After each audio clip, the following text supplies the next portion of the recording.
this before is coming, I want to talk something about ST segment as because ST segment is related with the acute coronary syndrome. So this is the basic and introductory talk about the ST segment. So dear participants, we know about the basics of the ECG and definition of the ST segments in ECG. ST segment in ECG is the part between the J point and the beginning of the T wave. J point is the junction between the end of the S wave and begin, that is from the end of the S wave. This is the junction of the, there is a junction between the end of the S wave and beginning of the ST segment. This is the J point. And this is the beginning of the T wave. This portion is called the ST segment.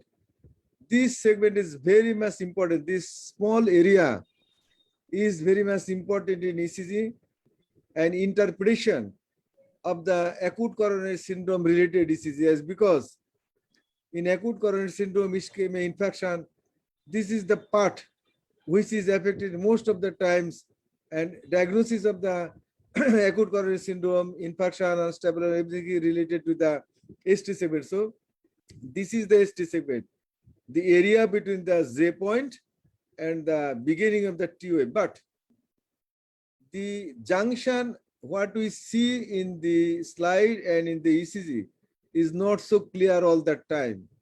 Sometimes it is difficult to identify the end of the S wave and beginning of the T wave. And similarly, it is difficult to define the junction between the end of the ST segment and beginning of the T wave. But by definition, this is the area. So from ECG, this is that part. Madhud bhai. Assalamualaikum. Assalamualaikum, Madhud bhai. So before Professor Abdul Qadir Sakonto, I want to talk something about the ST segment. So this is the definition of the ST segment in ECG. And electrophysiologically, this is the part of the ECG in cardiac cycle that lies between the depolarization and the repolarization. T wave represents the repolarization, the R wave represents the depolarization, and this is the part between the depolarization and repolarization. This is actually beginning of the repolarization when the ventricle in the contractile state. But during this time, the heart remains the contractile state, no further movement of the electrons happens. So this is the ST segment in ECG. And if we correlate the ECG with the action potential, the ST segment correlates with the phase 2 of the action potential. Phase 2, we know this is the plateau phase of the action potential. During this time, the heart remains in the contractile state. Contractile, in the isometric contraction phase, all the ventricular muscles are in the contractile phase. At this time, during this brief period of time, the ventricle has started repolarization, but still in the contractile phase. There is no further ionic movement. So this is the region, this is the isoelectric, as because there is no changes of the membrane potential during this time. So this segment remains the isoelectric. Why this is isoelectric? As because during this time, all the contractile cells of the ventricle in the contractile phase, there is no further ionic movement.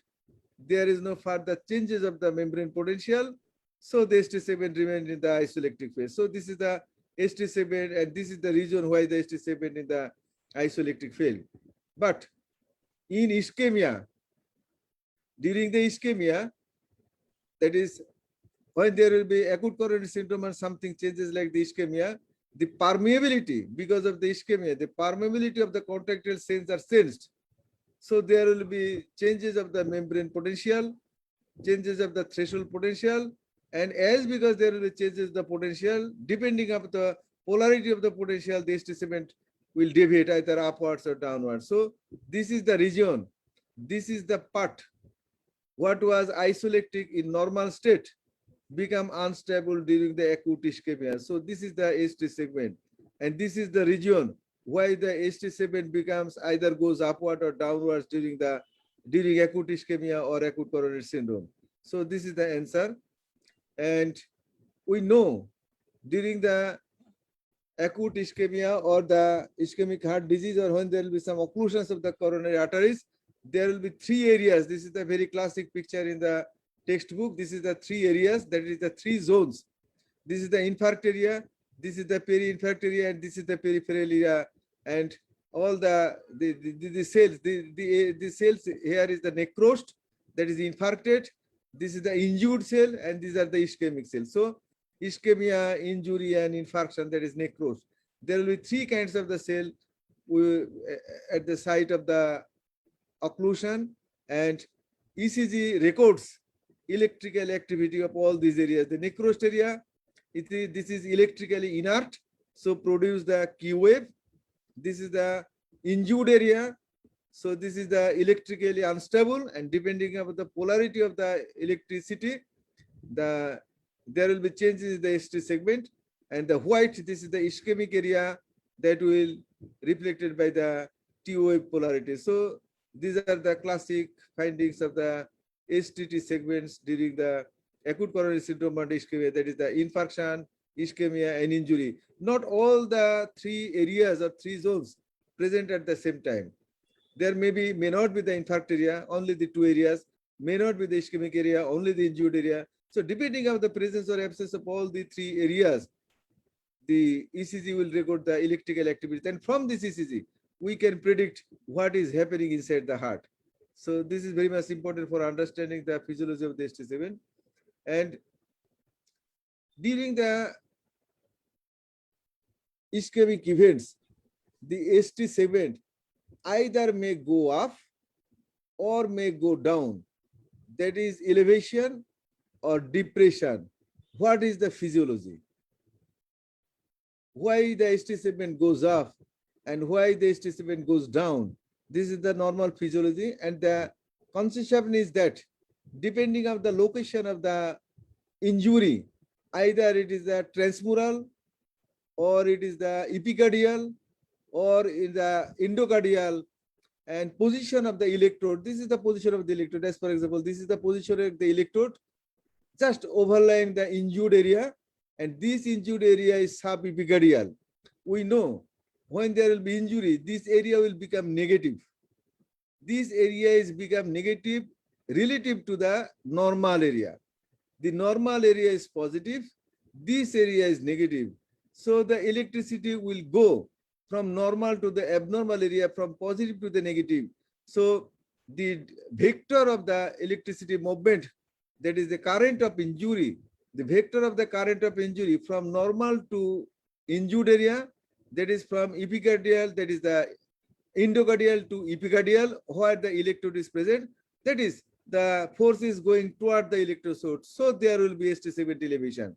So in case of the epicardial injury, epicardial ischemia, the electricity will come from the subendocardial normal area to the ischemic area, that is epicardial ischemic area, so toward the electrodes, and so there will be elevation of the ST segment. This is the mechanism why the ST segment is elevated in case of the epicardial or in the transmural myocardial infarction or like this. But when there will be subendocardial injury, ischemia, this area is now negative and this area is now positive. Here is the location of the electrode. Electrode is overlying this area, and the force is going from this area to this area. So the vector or polarity of electricity is going away from the electrodes towards the cavity, towards the negative part, toward the injured area, from positive to the negative side, that is going away from the electrode. So there will be ST depression. So this is the mechanism of ST segment depression in subendocardial ischemia and ST segment elevation in case of epicardial ischemia or injury or transmural myocardial infarction. So this is the basic physiology why the ST segment goes up or goes down in acute coronary syndrome. The ST segment deviation, what I have told, the ST segment deviation either goes up, that is ST segment elevation, or goes down, ST segment depression. Actually, the ST segment is isoelectric. isolectic in comparison to the either PR segment or TP segment. I will show it later on in relation to this. That is, we have compared, this is the scale, that is the PR segment, or that is the TP segment. This is the scale, this is the baseline, this is the isolectic line. And from this line, how much the ST segment elevated? And in comparison with the PR segment, the elevation or depression of the ST segment should be measured at the J point. This is the J point. But if we compare with the TP segment, we have to measure the ST segment about 60 or 80 millisecond after the J point. This is the J point. This is 40 millisecond. This is 80 millisecond. As per example here, if we compare with this part, we have to measure here. We have to measure 40, 80. We have to measure here. We have to compare this area, that is the TP segment. But if we compare with the PR segment, then we can just measure at the. So these are the academic, but for practical purpose, this is not so important as because this is that is the point-to-point measurement is not. But academically, if we compare with the PR segment, just measure at the J point. If we compare with the TP segment, just measure at J60 or J80 millisecond from the starting of the J point. So this is the way how to measure the ST segment deviation from the baseline. And this is one of the example. As per example, from this ECG we can see this is the PR segment. This is the PR segment. This is the T, and this is the TP segment. This is the P, and this is the TP segment. So this is the isolectic line. This is the baseline, and ST segment deviation should be compared with this line or with this line. With this line at the J point, that is at this point, and with this line at 40 or 60 millisecond at this point.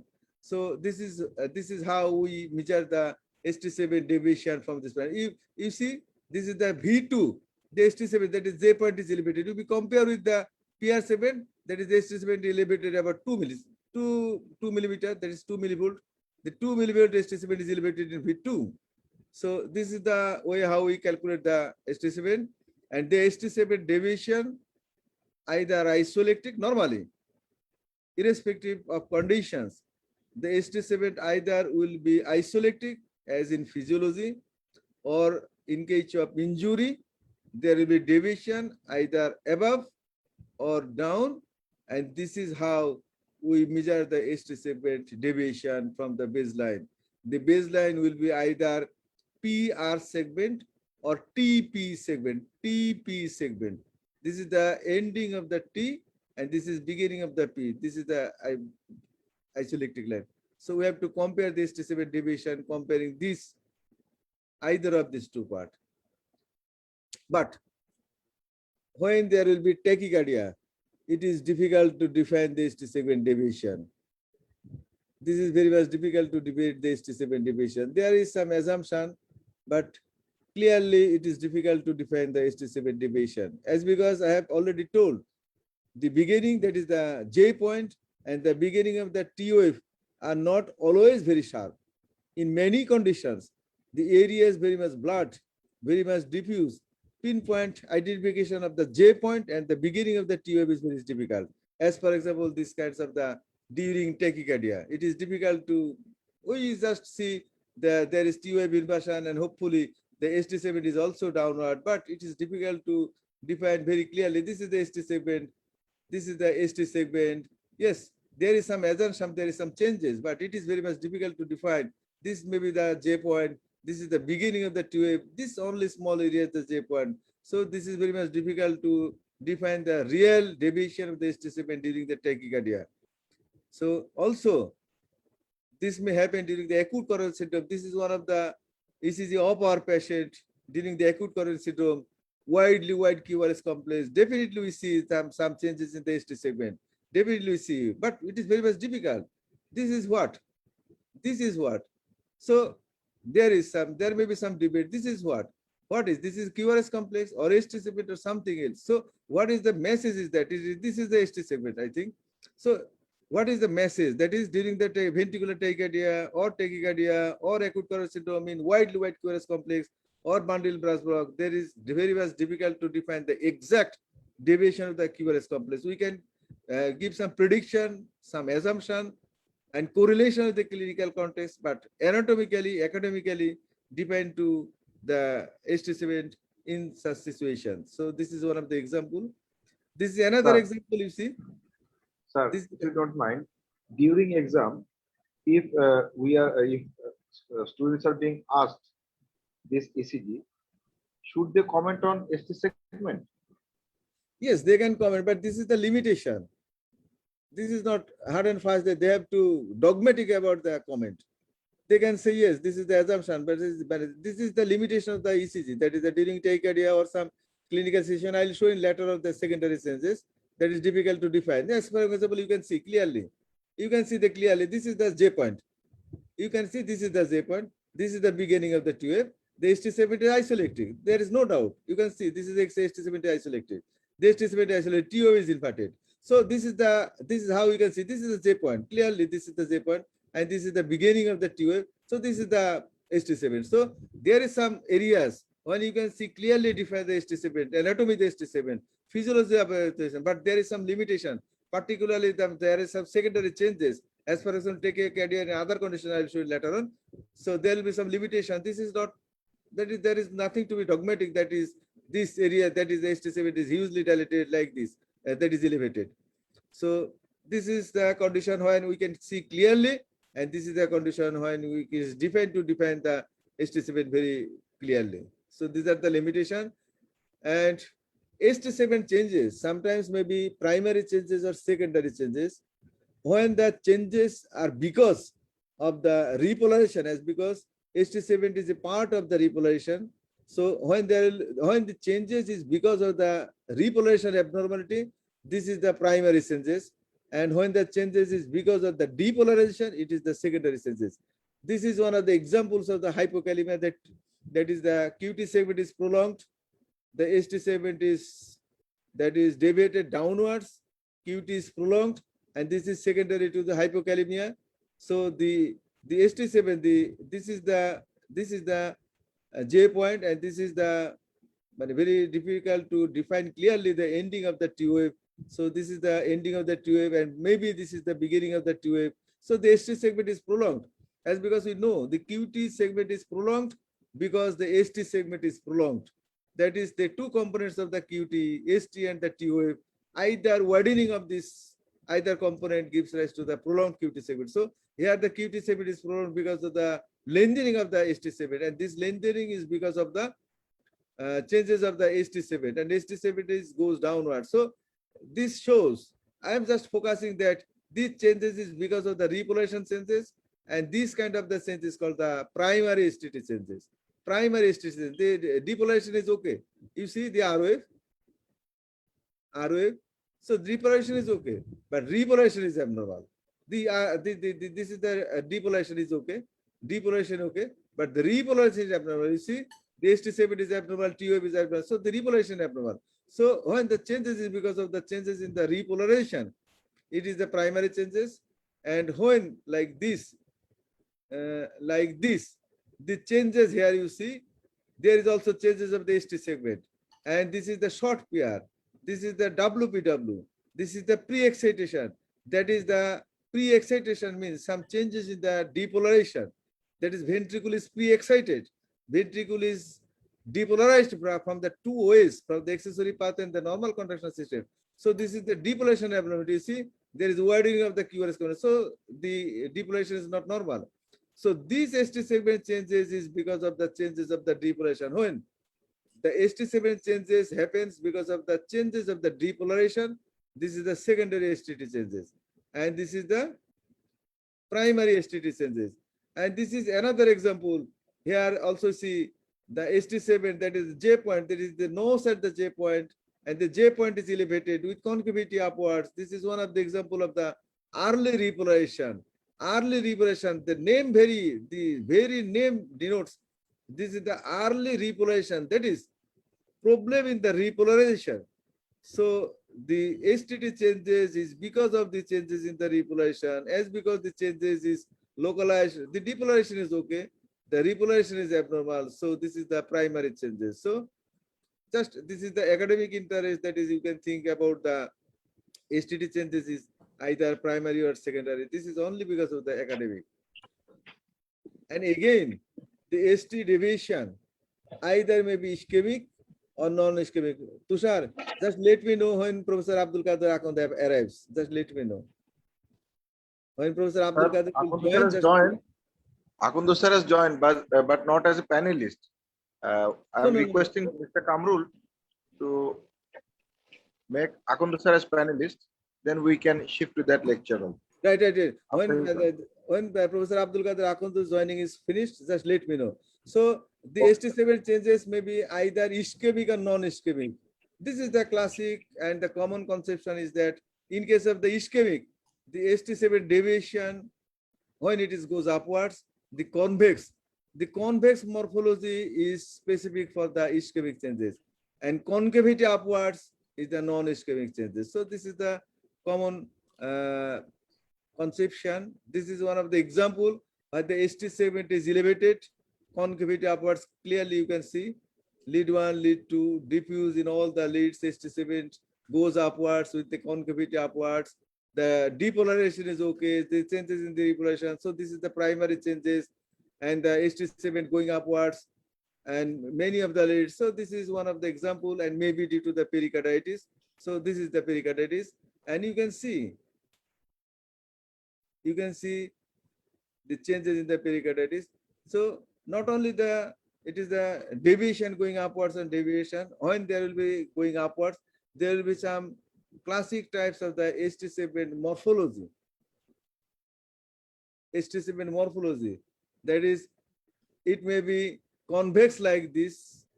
It may be straight from the J point. This is not concave. And this is not concave as because this is the J point, and the ST7 is above and goes straight. Above and goes straight. This is the straight type ST7 elevation. This is the horizontal type ST7 elevation, and this is the tombstone type of the ST7 elevation. This is classically pictured in this book. There's a Goldberger's book circuit. So you can see this picture in that book. So this is the shape of the ST7 in acute coronary syndrome or acute myocardial infarction, different kind. But the shape is not so important because the shape is very much little role for defining the various kinds of the pathology of the. This shape is just for the academic interest. Different kinds of the shape may happen. This is one of the example, classic example, ST segment elevation, tombstone type. You see this type. What we see, hyperacute phase, very much classic for the hyperacute phase. So this is the tombstone type acute ST segment elevation, tombstone type, very much unstable. The depolarization is also very much, voltage of the depolarization is very much reduced. Maximum voltage goes to the repolarization, tombstone type. This is another example. This is also looks like the tombstone type. You see, tombstone type ST segment elevation.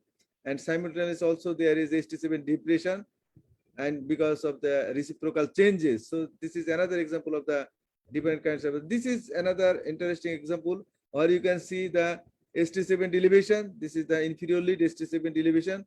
Also, you can see another type of ST7 elevation like this.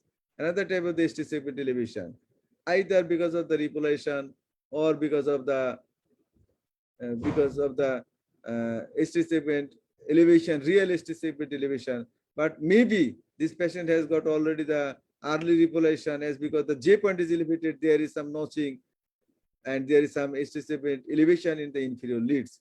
So this is one of the example where you can see both types of the ST7 elevation. So there is some limits of the ST7 elevation.